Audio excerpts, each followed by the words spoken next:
Hello, everyone, and welcome to tonight's virtual talk, Color, Power, and Process, with Eisner Award winning graphic novelist Afua Richardson. Hello. Saludos! My name is Edgardo Miranda-Rodriguez. Hi, Afua.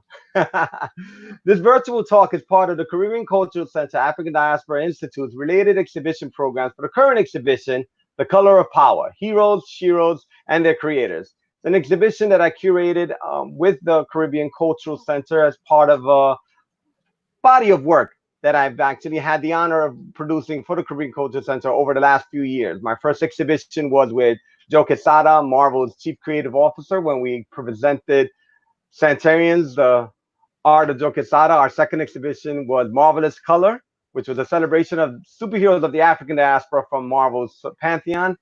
And in that tradition, we're doing the Color of Power. And the Color of Power is an opportunity to showcase artists of African descent who are not only contributing to mainstream comics, but in their own right are celebrated artists who are bringing their narratives, their stories to the forefront.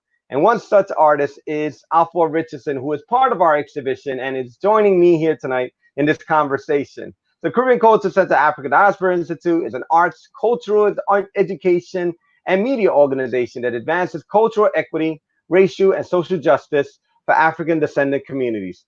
Please help me welcome Afua Richardson. Hello. So good to see you. And thank you for Hey, what's everyone for up, being girl? here. I need you in quarantined in your house. I know. What is the deal? What is up with this? Yo, represent, represent. I'm in Brooklyn. For those who are curious to know, I am here in Williamsburg, Brooklyn, and Afua is I'm on in Atlanta, Georgia. the south, but we're both on the East Coast, so we're both on Eastern Standard Time. Thank you all for tuning in. Just want to remind you throughout the conversation tonight, we'll be inviting you to join us in a larger conversation. We'll be taking questions and answers. So those of you who are on Facebook or YouTube, please post any comments or questions, and we'll be going through those sometime during our talk to actually bring those conversations, rather those questions, into our conversations. And so, without further ado, I want to introduce you all to Afua Richardson. This is my informal introduction. Afua Richardson Uh, is an incredibly celebrated artist who has been working in the industry for over a decade. She can get into the specifics herself. She's one of the few women of color, one of the few women of African descent who has been able to take her career to the next level, meaning working with mainstream publishing houses and at the same time using that platform to elevate her own narratives, her own stories. She's also a powerhouse as an artist because she illustrates, she colors, and she also writes. We're going to learn more about that during this conversation tonight. But it's just an honor to have you join us in this conversation, Afua. For those the of you honor is tuning mine. in who know about comics, thank you for being a part of this. For those of you who are part of the Korean Cultural Center community and are very, very invested in the arts, particularly that of the African diaspora, bienvenidos. Thank you for being a part of this conversation. And we're going to cover a few things. We're going to talk about Afua's original projects. We're going to talk about some of the accolades she's received as an artist, as well as some new projects that she's working on, and also kind of like touch on some non-visual art stuff. But we'll get into that later. But Afua, what's up, Hey, girl? hey. I am trying to keep my head together. I Oh think we man, all are. I right? think we all are. I've been trying to take a lot of time to just sit in the sunlight, drink water, and just tune everything out and get back to the things that make me happy. Because even in times like this, we've got to remember those things that we're fighting to protect. That's true. And That's very, without the very true. noise of other people telling us what is and is not important, not Now, to be as so as an autistic. artist like yourself, you work from home, you have your home studio. Um, what is it that's different? You work obviously Mm, when you're on deadlines, you probably lose track of time, lose track of daylight. Um, absolutely. what do you feel is different now being a part of this kind of global pandemic, this global racial justice movement, but still Oof. being a working artist? What do you feel is different between now and then? Well, there's a severity. I feel like sometimes the things that were important to me before seem a lot more trivial now. I had to really fight with myself to tell myself, yes, art is essential. Because a lot of times I felt like, well, I'm not a doctor. I'm not saving lives. I'm not out there, you know, changing law and changing legislation. And what am I really doing? What am I really contributing to the world while everyone is in crisis and hurting and frustration and fear? And the gyms were closed. I know that sounds really mundane, but the gyms being closed is a lot. Um, because I sit for work so much and not having as much access to food or a contrast from the studio, I feel like I never stop working. Yeah, I can imagine. I can So, imagine. Have you tried yeah, finding other alternatives like bike riding or hiking or yoga outdoors? Have you tried finding something new to kind of like help you kind of like develop holistically? Because obviously that's what we're really looking at. You're working, but you still need to do something for your body, mind, and spirit.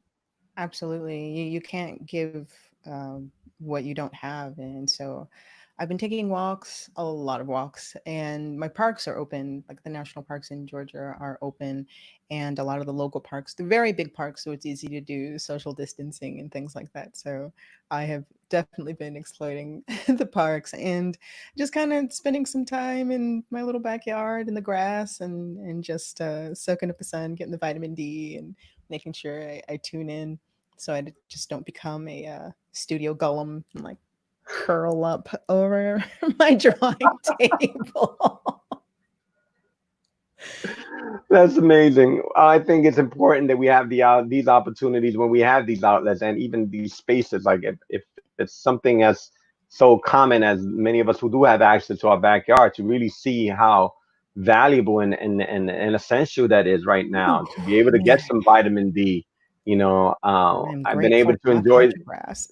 Yeah, and I've been able to do as most as I can with my family, at least once a week, going as far out of the city, hour and a half, to try to find remote Ooh, areas to go hiking or picnicking, and even then, even heading out of the city incredibly early to beat any kind of rush that would kind of come in. It's a different type of thinking when I'm looking at the pandemic time because I have to protect my entire family. It's not just me. I'm not a lone wolf. If anything, it's a pack. We're a wolf pack, and we have to really kind of like protect one another.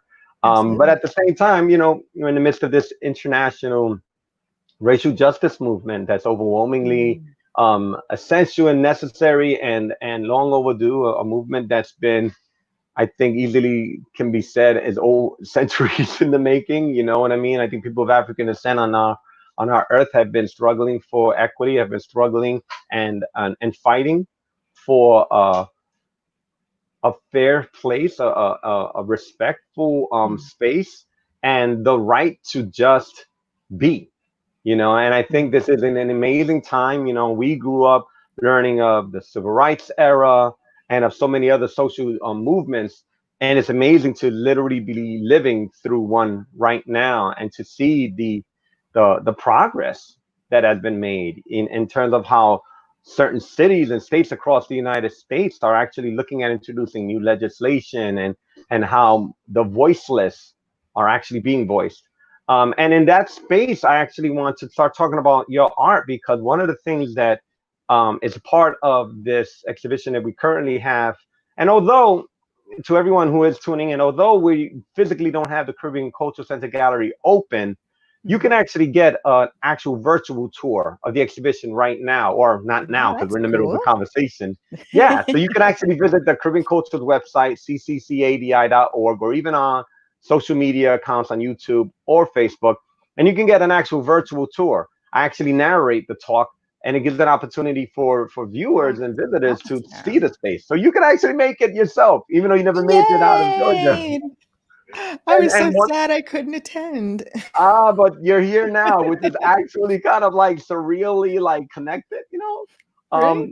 But I'm happy to have this conversation because we're bringing in works that are relevant. We're bringing in art because as you mentioned in your introduction, it does take a moment when you're an artist, visual, performing, what have you, because you look at the grand scheme of things and you think, what is your place in this? And I think if you're questioning yourself, that's really when you really are making an impact to an extent with your work, because it's not so much that art is there for escapism. I like to say that Right. art is there for inspiration, and art is there for validation and affirmation. And I had this conversation with you before we even had this talk tonight, and that as people of color, particularly of African descent, when we make art, it's a different spin on it. It's a different message, and it's a lot more. There's a lot more invested in us creating an art. So let's get right into Aquarius. Aquarius, Mhm. for those that don't know, actually, Afua is actually right in front of one of the key images of her latest project. This has been a project that has been some time in the making. I'll let Afua get into that as well, but this was a part of her body of work that we have presently included in the Color of Power. And this exhibition is really about celebrating the creative work that storytellers from the African diaspora are contributing to what is nationally, if not internationally, known mostly as an American storytelling genre, comic books. But Afro does something amazingly different, but at the same time, beautifully familiar. So Afro, talk to us about Aquarius and the Book of Myrrh. Well, Aquarius was something that started with a question. Um, it was a really simple and kind of silly question. First, it was, why are there so few stories of mermaids that are you know, real women, or real fish? Like, why are they always this mysterious kind of European Selkie mythos? Are there any place else? And not that there's anything wrong with that. Every culture has a flood myth. Every culture has their own stories and legends and so on. And I wanted to figure out, where did this come from? This is such an unusual legend. A half fish person? Are they always women? And so I started looking a little bit. And the first story that I came across was The Koi and the Golden Gate. And that was about a fish that wanted to turn into a dragon. And it was a really beautiful story about endurance and setting yourself to a goal, even if it seems impossible. And then I started looking into the Ningyo, and then the Sabawa Inu from the Micmac, and just it just opened a floodgate of stories from Mamiwata to Yemaya and Oshun. And I thought to myself, well, why have I never heard these stories before? And I could get upset, or I could get creative. I could be the one to tell them, because if there's something missing, then why not tell the story myself?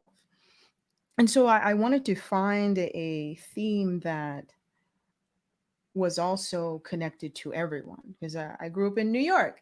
You know, you're around everybody. Uh, you're around Chinese, you're around Indian, you're around Southeast Asian, Caribbean cultures, and you hear them and you feel them and you sense them and you hear their stories and you taste their food and you get to know who they are. And I thought, man, you know, we all have blood running through our veins, and all of our cultures have developed from the water. Even our own biology, our evolution stemmed from water creatures that made it to the sand. So, of course, there would be legends and mythos all over the world about these creatures that go from the land to the water, from selkies to kappas, and some of them are strange.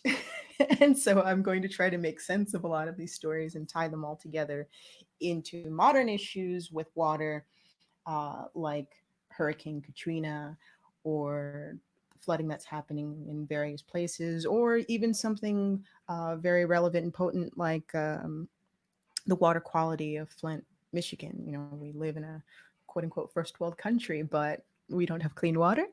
Yeah. So um, I wonder what the spirits of that water supply would look like if they were personified. And so I'm tying the mythos of the land that I'm talking about with um, ancient cultures, like the one that's on the screen now is La Serena, from New Orleans and South America, as well as getting into Mami Wata. And there's a really funny story that I found in my research um, about Injuzu, which are mermaids from Zimbabwe.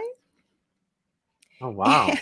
And apparently Amazing. there was a dam being produced, or they were, making adjustments to a dam, and they sent in workers, local workers, and they came running out and they were like, "We're not working on it. There's Njuzu down there. Forget it. We're not going." And so they sent in, non-believers of Njuzu, and they came out like, "Well, we don't know what that is, but we're not going." And then they finally hired, um, white workers to work on the dam, and they were like, "Listen, um there's I don't know what it is, but I'm not going back. No money is worth it." Oh So wow. they had to the minister of water had to perform a ritual with some kind of beer, and so it's those kinds of stories that I'm going to tell, or from the survivors of Hurricane Katrina, talk to them and incorporate their stories with the legend. So it's been an ongoing project, and I put it on the side for so long because I thought maybe, I don't know, I thought it wasn't as important as paying bills. But in this, post COVID era, I'm like, hey, you know what? I think it's time. I think it's time, after 15 years in comics, I think it's time for me to tell my stories and say, who I am and what's important to me. And I love, working on all these different kinds of projects, but I want to do something that incorporates my voice Right. and my heritage. And there's even going to be a story about a dream that I had of my great grandfather that actually saved my life. So uh, it's very And for those personal. who don't know, I want to be a little informal in this conversation because I don't want, this isn't just a standard interview. I've known Afua for years. We met in the industry um, at events, and we connected through social media. We even connected through something that many people might not be using too often, something called a telephone.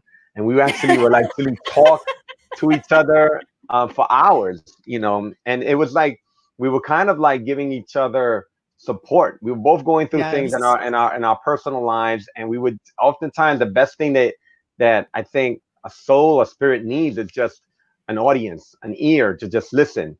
And Mm, one of the things that I was drawn to about this body of work, the Book of Mer, and the whole theme of the mermaids, was your unique approach to bringing narratives, to bringing mythologies into the forefront. Now, for those who follow mainstream comics, if you look at mainstream comics at their core, they are based on very similar tropes, and their reference points are very, very similar. Many draw from Greek, Roman mythologies, other European mythologies like Norse. absolutely. They draw from the Bible as well, the Torah. But there are so many mythologies. Yes. There are so many beliefs Oh, yeah. beyond these small collective countries that make up Europe. And even when I work on my work with La Borinqueña, I've been able to tap into mythologies from Puerto Rico that span the entire Caribbean with the Taínos. And what really Yes. drew me about this work was not so much only the research, but how spiritually something was calling you. And I remember Mm, one of our conversations that we had, you were torn and you didn't know whether to mm, visit this work because the reality was you're a working artist, and you're like, I have this work. yes. I'm very fortunate to have this work. And the next time you and I spoke, you said, I had this dream. And that was the dream you shared with the group about that your grandfather came to. And one of the things that I was committed to as your friend and as a fan of your work was to find an opportunity to let the world see this work, because beyond your social media circles and even maybe occasional pinups that you would sell at events, you really never had an actual space to showcase. And then having the opportunity to present this as part of the Caribbean Cultural Center's The Color of Power was quite possibly the best forum to do this. And you didn't make it to the opening, like you said, but I will relay to you that your work was received so beautifully, Oh, particularly by the spiritual community. When you look at the body of the community that makes up many of the people that support the Caribbean Culture Center, you're looking at people of the Yoruba tradition, and they immediately saw the connections that you were alluding to without even having narrative attached to your artwork. They oh saw man. that connection immediately to your work. And I know this has been a process, and I know we've talked and you've shared in terms of like what steps are. Is there something you would like to share in terms of like what you see the foreseeable future is or present is with this project, and where you see it going next? Well, I was very apprehensive about doing a Kickstarter to um, fund the production of the book, only because I wouldn't want the pressure of, okay, well, eh, this is up to you to finish this now. Like, people have already paid for this; they're waiting for it. I wanted to finish the book first, and then do a Kickstarter for printing. But I realize in doing that, I'm going to have to divide my time, and I've Mm, already I put it off for other projects and other things that um, people told me were more important, and I believe them. But I think I'm prioritizing my story now, um, and I think I'm ready now. I don't know. I wasn't in a good place before either. I had just moved. There were health issues I had to kind of overcome. So the waters of my mind needed to be right before I that's could work right. on this project, you know? That's right. And I wanted to I want to give the best I can to this because it means so much. You know, I lost my granddad last year, and just hearing some of his really just incredible stories, the lives that he's touched, and the people that he's influenced. He actually was a Boy Scout leader, and he was a member of the Army Corps of Civil Engineers. He was a park ranger, and he lived until 91. So um, just the things that he's seen and the stories that he shared with me, or even the stories that I learned, you know, at his funeral, just understanding how important telling our stories Hmm. is, you know, and knowing the knowing the actual stories. So I've been really digging. I've been, you know, digging into the um really early first appearances of, you know, first sightings of some of these creatures, their Coast Guard journals and entries and things like that, or even some of the folks who went out to reservations and spoke to the elders, and they allowed them to publish their stories. So I thought, yeah, you know, there is such a rich and dense well of history to draw from, just from my own culture as well as others. So being able to speak to people directly and say, okay, hey, you know, this was something that you lived. This is something that's real for you. Something that you know is of you, and I think it deserves to be immortalized just as any other uh, legend or story, because that's how we share information. You know, just like you mentioned, a lot of these superheroes are reimagined uh, gods and deities and personifications of natural forces. It's almost like an operating system, Mm, like you know, Horus is like Jesus is like Huitzilopochtli. You know, Hmm. you see a similar theme of the sun god, and the same kind of goes with the Yeah, water, you know, yeah. I mean, I or think about Superman's. right, and I think about Thor and how there are representations of Thor. There's Chang'o, and there are representations. It's not that is the definitive representation of this energy or of this spirit of this natural force, but it's more that people internationally for generations, peoples have been seeing these stories, have been inspired to create their iteration, their versions of Right. this. And I think that, when it comes to this body of work, I can honestly say I will be there. I am a supporter of this work. I'm really looking forward to seeing it a completed body of work, a series, a graphic novel. Um, Definitely. and I can definitely tell you that the Korean Culture Center followers are also there waiting for that project. And as artists know, and as those that support the arts know, it is a process. It takes time to find Absolutely. that space to create, to find the resources to create. And just the 4 years I've had my own property with La Borinqueña, I've only made two actual graphic novels, and I'm finally working on my third book after 2 years because life, like I like to say a lot, life gets in the way. Personal It's things get in the way. true. Finances get in a lot of things. So it's like, and it's also like, it's always about timing. And in the Yeah. context of talking about timing, as we kind of like opened up this conversation tonight, we are living in the midst of a massive racial justice movement, Mhm. or maybe even an awakening. I mean, I've always been woke, but it feels like everyone else is finally like waking up, right? But this is something, at least to us in the Mhm. know, right? It's not new. This is No. our people's struggle. This is our people's story, whether here in the United States or before it was the United States. This is our people's story. And one of the things I love about your journey as an artist is where your talent takes you.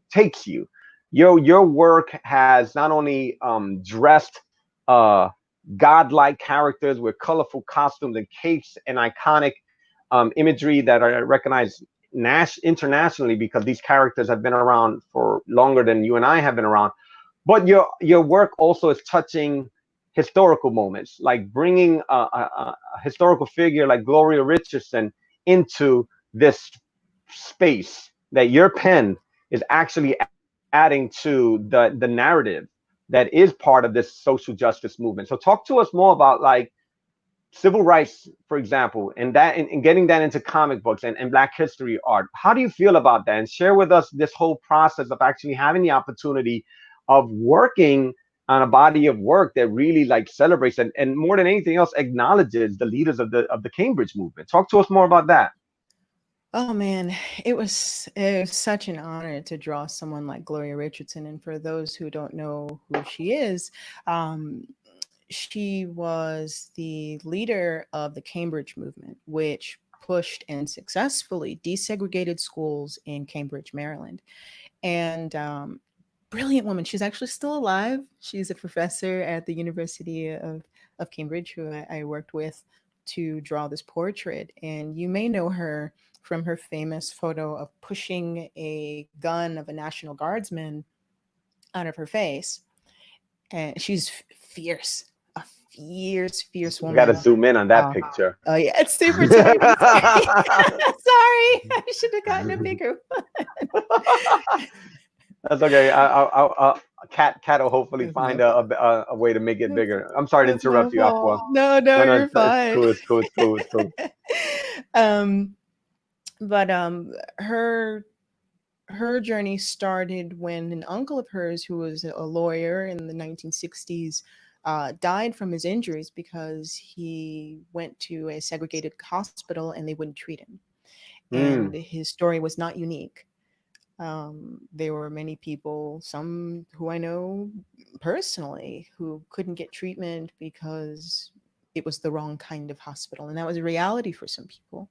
And so she knew the law and she mm-hmm, pushed. And in, I want to say 1963, um, she pushed for a just the not only the desegregation, but marking it as unconstitutional. And not just a promise, not just a promise of we're going to change things. We've heard your protest and we've seen your signs and we sympathize. So we're going to wear some kente cloth and pretend that we care. No, pen to paper, promise. You I can saw what now you did sue. there. I saw what you did there with. I'm sorry. I'm sorry. Go ahead. Go ahead. Go ahead. No, Chat. but it's true, like just a sidebar. I even stay away from kente cloth. Like I'll try to make sure that whatever African fabric that I'm wearing, I know the symbolism of. But I actually Right. like specifically stay away from kente cloth because it's so specific to a family. It is, I mean, and also specific to a country, specific to a region, and it's like and generations apart from the experience of Americans of African descent living here. And there we go. That's the yes, image there we were she talking about. is. Right, She right. is So a fierce woman. And I wanted to capture that ferocity in the painting. But she's just so fascinating. But she was actually honored at the March for Jobs and Freedom uh, in August of 1963, but she was not allowed to speak because of her gender, but mm, also her stance. She was about nonviolent protest, but okay. she was about armed nonviolent protest, which is within people's constitutional right. I don't know if I Right. would personally march around with a gun because I don't know how to use one. Full disclaimer. Because You should, I can draw one. you know what I mean? And my friends will get on me about uh drawing hands properly in the like a gun being held properly. Like, I promise, DL, I will study this. And my friend is a police officer and a comic book artist, so he's just like, Afua, you're drawing those hands incorrectly. But that's an aside. But back to Gloria. She's man, she was just so phenomenal. I mean, she was standing tall with John Lewis and Stokely Carmichael, sometimes, you know, the only woman in a group. Right. But she was just as fierce and just as much of a force to be reckoned with. She was a member of SNCC, the um, Student Nonviolent Coordinating Committee, and then she founded the Cambridge Nonviolent Coordinating Committee. But being able to draw art that captures history Mm, is something that I think is very powerful because it engages a different part of the imagination more mm, than a photo would.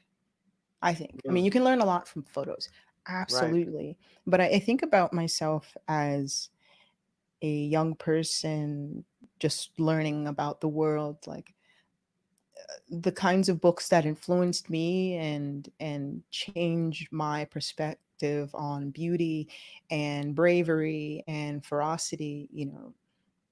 Seeing Gloria, and she's standing on top of military vehicles, pushing guns, but not just out there protesting, having a plan of action, Right. like knowing that peaceful protest do work, and that there has been an incredible amount of work and progress that has happened and has occurred, and that it's not okay. The civil rights era was then, and now it's over. Racism is absolved. Of course there are always going to be races, of course there are always going to be things that we need to change, but we need to change ourselves, and it's an ongoing work. It's not just this group is bad and that group is good. We have to evaluate ourselves and make sure that whatever it is that we are a part of, whatever it is that we are working towards, that we have a clear vision. And even if we don't know what that is, I'm not a lawmaker, I'm not a legislator, so I don't know what the right answer is, but I have my ideas, and that I can put into my artwork, because our psychological barriers are down for the moment. and we can consider something when it's placed well in a work of fiction. It's like, okay, outside of reality, I'm going to accept your reality for a moment, and I'm going to consider this as real because I have an affinity for this character. So I feel like I can say a lot more in my art than I can just in a Facebook argument or um I think one of the things that's beautiful about art and real history and real figures is that the artists, such as yourself in this case, can help students. And I don't mean students that are like under the age of 18 or in college. I'm talking about students of life, really kind of in understand and relive these historical moments, relive these historical figures. Because what the artist is capable of doing, the visual artist especially, is filling in the gaps between these photos, is filling in the gaps that have been erased, particularly when you look at history around women of African descent, women involved in the civil rights movement, mhm. women whose roles were very significant. I was very fortunate as a young man right out of college that I was a part of a pilot program that was inspired by the work of Ella Baker. That was my kind of graduate program after I received my bachelor's degree, and I studied for an entire summer at Shaw University, where the Student Nonviolent Coordinating Committee was founded by Ella Baker. And it's important that these women who have contributed to the world history, not just what happens here in the United States, are not Okay. only acknowledged but are celebrated, and that artists such as yourself can represent and reintroduce or introduce for the first time to the rest of the world their contribution. So I want to definitely acknowledge that contribution that you're doing because you're bringing Gloria's work again, and it's so relevant now, so incredibly relevant now because we see so many Absolutely. young women involved in the Black Lives Matter movement that are in the forefront, and it's important to show that there's a cycle and that there's a connection to this work. This isn't something new. This isn't something that's a hashtag that's trending.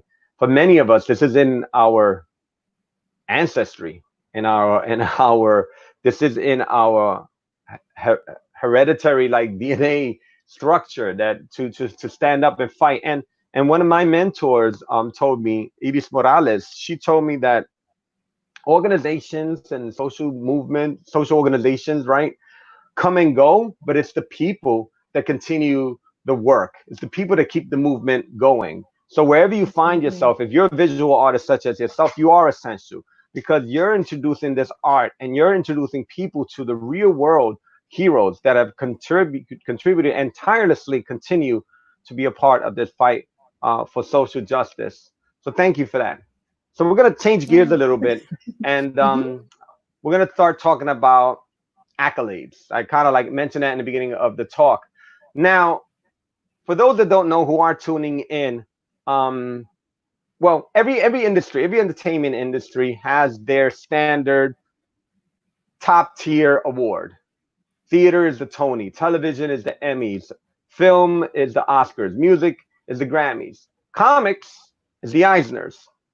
Um, Even though Eisner himself, I'll be blunt, even though I got an Eisner Award, it was an incredible polarizing figure. Although he coined the phrase sequential art and was a professor and what have you, and created a lot of what is the educational foundation for teaching comics, he Hmm. also perpetuated a lot of racist imagery in his work and Mhm. racist notions. So it's important to kind of call that out. However, the award is what it is. It's one of the most prestigious awards in it is the most prestigious award in the comic book industry.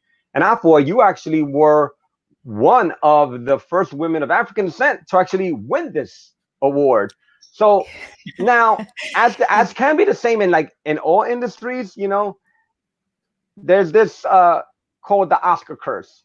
When Rita Moreno won her Oscar, studios weren't like knocking down her door, offering her leading roles. She still struggled with her career, and she is like an EGOT, Emmy, Grammy, Oscar, Tony, and she Yeah. still, even though she worked and continued to work over decades, she was not at the forefront in one film after another, and that is just the reality oftentimes for people of color in this industry. How have you felt this award or these accolades have been a part of your life? Helped, not helped? Talk to us about what that meant for you. Well, first, the project that I was a part of, um, Black Panther, World of Wakanda, it was, man, it was such an honor to first be doing anything with Alethea Martinez, because she was actually the first brown woman who I saw sitting behind a comic table when I was just a teenager clutching my sketchbook. And not that I necessarily needed anyone to look like me in order to um, be inspired by them, but it really made me ask the question, like, well, why not me? Why Mm. can't I do this? Is she's doing this? She's inking Iron Man. She's doing backgrounds for Joe Quesada. She's here. She's hired, and she's really good. She's Am I also on spoiled? exhibit. She's also on exhibit right next to you at the Color of Power. Because Plug, I plug, plug, told plug, her, plug. right. It was so crazy, and then Roxanne Gay and Yona Harvey. So like all four of us being the first Black women to participate in a story pinned for Marvel. That was absolutely incredible. And then I put so much of myself into it. I wanted to make sure that, being a part of this project, I put, my cultural influences into it. So I actually, until you said that, I didn't know that I was one of the first because I didn't think about it. I was just excited. Um, but I I could be wrong, but I believe I introduced the Adinkra symbols into the world of Wakanda. And then when I spoke to a member of the CG team who helped create some of the graphics for the film, they said my work was open right there, along with John Romita Jr., Mark Teixeira, um, Don McGregor, and everybody else who contributed to this amazing um, legacy of a character. And so I thought to myself, like, man, you know, this is incredible. And I'm so glad to be a part of this, but I don't own this, Mm, you that's right. know. But it made me see that my ideas were valid, and worthy of being a part of an incredible um, legacy like Black Panther. So what I did is, um, for each of the covers that I created for the series, I added an Adinkra symbol to the background that best describes the character or their position in the story. So behind T'Challa, I put Nea Ope Se Obedehene. I think that's right. Nea Ope Se Obedehene. That's right. He who wants to be king must first learn to serve, which is absolutely true of any leader, but specifically T'Challa, who left his people to help the Avengers, and um, now they're facing a crisis.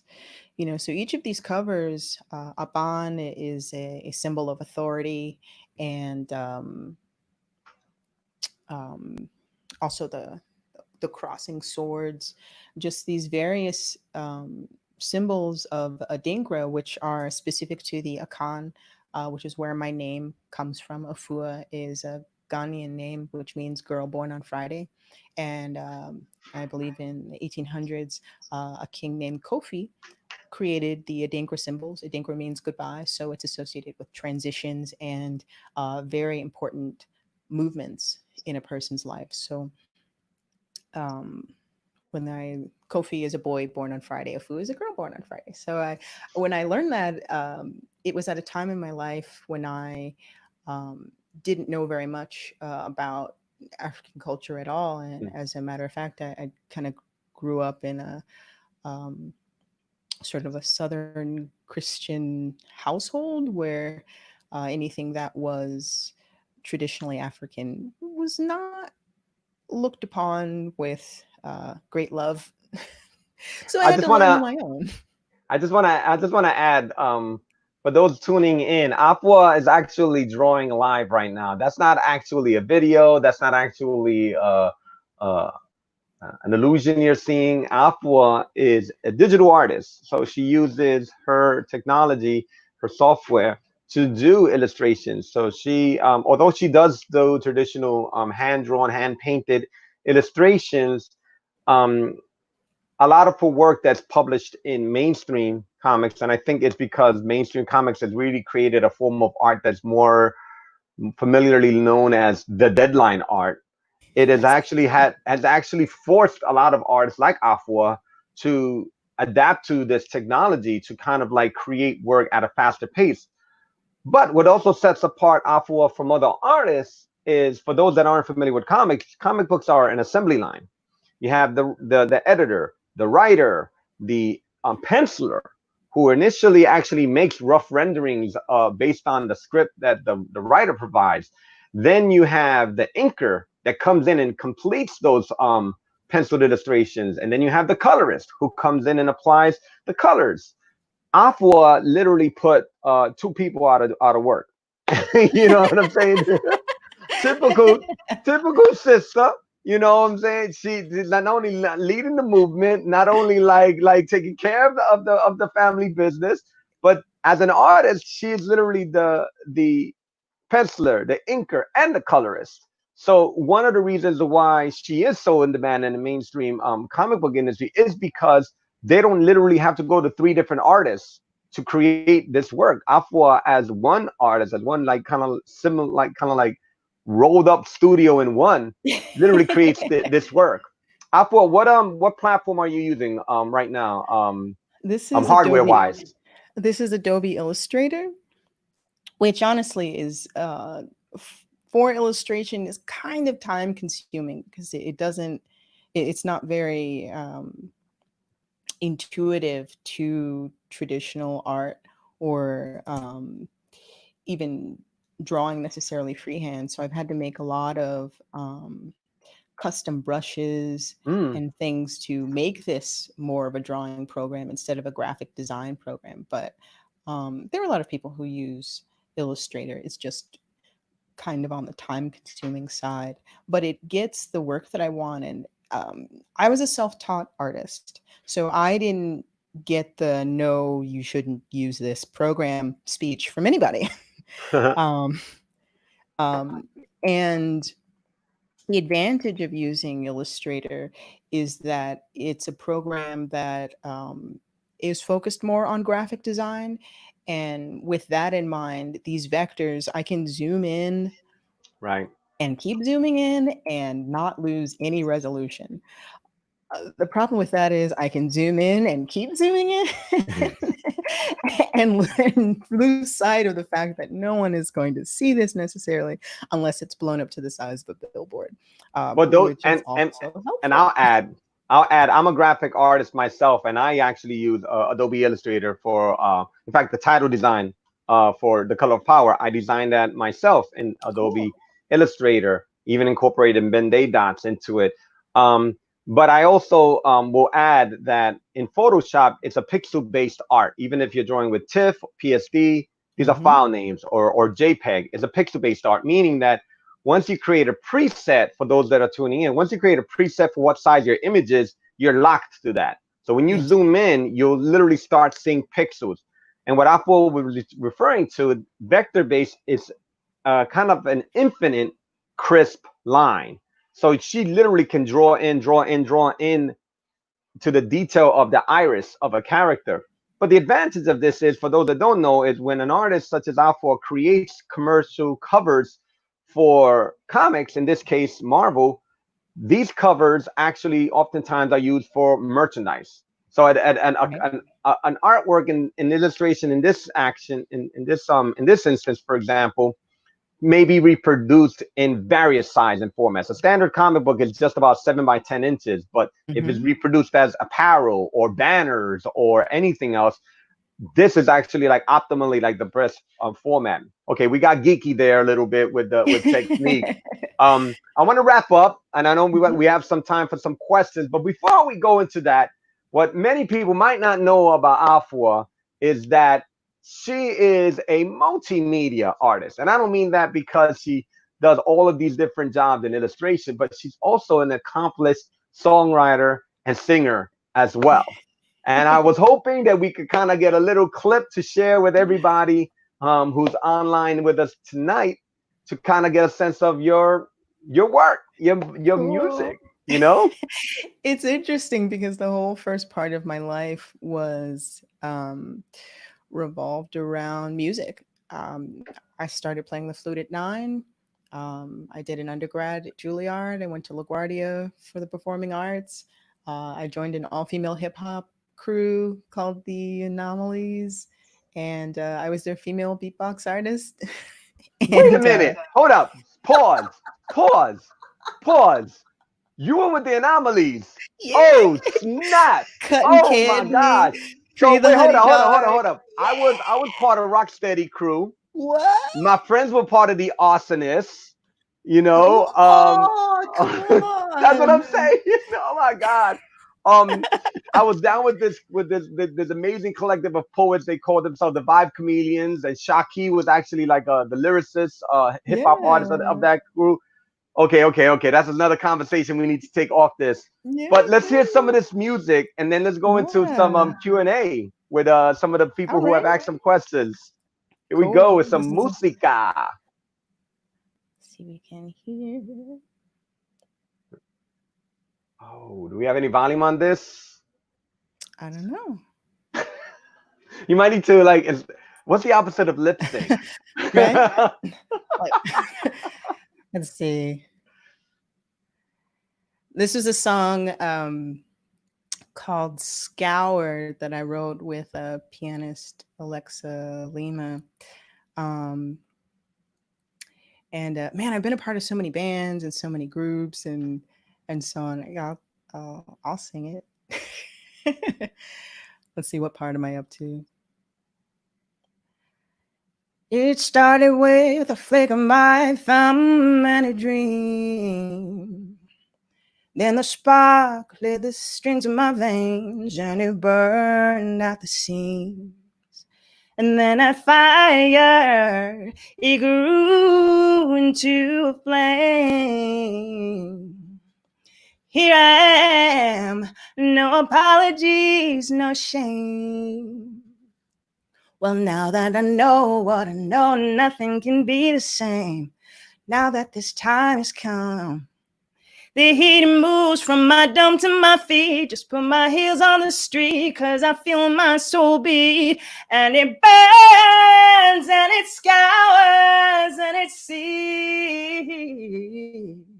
And it burns in me like a white hot heat. And I won't ever let it go. I'll never let it go. Oh, my heart is on fire. And it beats like, and it beats like. Yo! Oh my gosh, we need another hour. We need another hour. Oh my gosh. Thank you so much. Oh my gosh. Thank you so much. Blessings to you, Afua. Afua, that was beautiful. Thank you for this Thank you conversation. so much. Oh my gosh. And if y'all didn't Oh, peep it, man. if y'all didn't peep where this was going, then you weren't paying attention to the fact that she has some dope headphones and a nice microphone. That's not the kind of stuff that somebody just says, oh, I'm just gonna Zoom and do some video chats. That's a straight up studio mic she has right in front of her. Thank Yep, you so Shaggy much. got it. Thank That you. was Shaggy that got was it. He knows cutting candy too. I was checking oh out my. I'm sorry to get to your questions, but I will answer them on the Facebook Okay, group. so let's look at some Diablo. Let's look at some of these questions. Let's try to do some real quick answers. So real quick. So talking about, we're going back real quick to Aquarius. Do you envision this to be a full-length one-shot graphic novel, or perhaps a mini series or long series? What format do you perceive Aquarius to be? Ongoing series, 3 issues at a time. Okay, cool. Mhm. How do people embrace your heritage and culture in your work? That question comes from actually, let me go back. That first question came from ¿Quién fue? So that was, ay Dios mío. Oh, Nikki Nikki. Hammonds, Mhm. Naiki Hammonds. Thank you for Nikki. your questions. Will this be a long series? The next question comes from Janet Toledo. How are people embracing your heritage and culture in your work? Uh-huh. Well, you know what? When I share the story about my great grandfather and the dream that I had, it's been so well received, you know, because what is heritage other than traditions that our ancestors um, partook of and we decide to embrace and carry or not? You know, so when I shared the story about a dream that I had and it kind of coming back later and stopping me from getting a job at the World Trade Center right before it crumbled. And yeah, when I share those things and when I start to share just the stories of the other traditions that make up me, um, I don't know. It's been beautiful. Like people have started crying. You know, they start to share their stories, and I think that's just everything that I want and hope for. You know, when I hear stories that change me and change the way I think and I feel different after encountering them, I hope I can do that with this book. Wow. I have a question from Mhm. Camila Quiñones from Facebook. Mhm. This is a long one. When you tackle incorporating mythology into your work, especially Mhm. weaving them into modern fictional stories, how do you balance the line of staying true to the mythology while adapting it to fit your story? Well, what I plan to do is to make an aside, just sort of draw, if there are any, the traditional illustration of or representation of what the particular legend that I'm referencing looks like and what the actual story is. You know, give my historical notes and reference, and just sort of give a little one pager, like, okay, the Saba are native to the Micmac, the Mi'kmaq in Nova Scotia, and in 1813, this was the first, sighting of one, and then another one from this explorer, et cetera, et cetera. And then I'm going to have a character like the one that I was illustrating have an encounter with them. So the personality, the different traits, and things like that will essentially stay the same. I'm just placing them in another situation. Excellent. We have another question from Facebook. This is Ron Julie. How important is it to you as an artist to write in response to slash in the imagined absence of white supremacy? I'm not quite sure. Okay, how important is it to you as an artist to write in response to in the I guess what they're imagined trying to say absence of is white how do supremacy? you create universes where we are, our narratives of people of color are in the Mhm. forefront? Well, it's interesting. I got a chance to work with. I'll try to make this really fast. I got a chance to work with Sir Melvin Van Peebles, and for those who don't know who that is, he is the father of Mario Van Peebles, the action hero actor from the '90s. But he was the first black stock trader as well as a filmmaker, and basically all of the quote unquote black exploitation films of the '60s and '70s were based off of his work. Mm, And I worked with him in this Broadway, kind of off Broadway play called Brer Soul. It was a three-man show, and I was about 15 different characters. Anyway, when I spoke to him and I went to his home and we would rehearse with the guitarist and everything, I would see all these awards and all these different things that he'd done. You know, he didn't know music, but he arranged just scores and scores of music with Earth, Wind, and Fire, wow. and just man, I mean, he just did so much. And Mm, I had always heard before then, Fua, you're too scattered, you're a singer, you're an artist, you just pick one thing and just be really good at it. And he says, well, it's difficult. Whatever it is, that you're going to make, like my first film, I didn't want to make yet another film about the man keeping me down. I know that. I absolutely know that. I feel it every day. But this is my world, and I get to make what I want to see real. And I want to make a story about a soldier who's in love but has to leave. And that's it. I want to make the change that I want to see real in this world. I am the artist, I am the creator, and I am therefore the deity of this world. So I'm going to create the realities that I want. That doesn't mean I'm going to exclude any situation or I'm going to avoid anything just to have some kind of fantasy. But I get to choose what it is I want to create. So if you want to make a story about, you know, your political perspective, you are entitled to make that. And what I want to do is get into more of the psychological paradigms that people have to face every day. Exactly. The, like one of my characters, Abena, is a woman who was born in the 1970s in Ghana as it's becoming an independent nation, and the effect that that had on her consciousness. And her husband is unfortunately in love with a mermaid, and she thinks he's crazy. So these kinds of different dynamics, the external battles that people face on a day to day, and then the internal ones.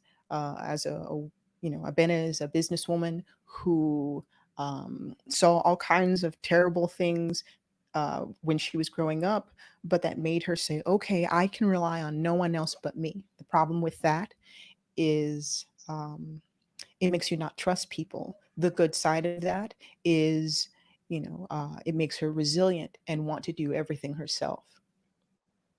So I want to talk more about the things that I see and that I face personally, and sort of distribute them throughout these various characters.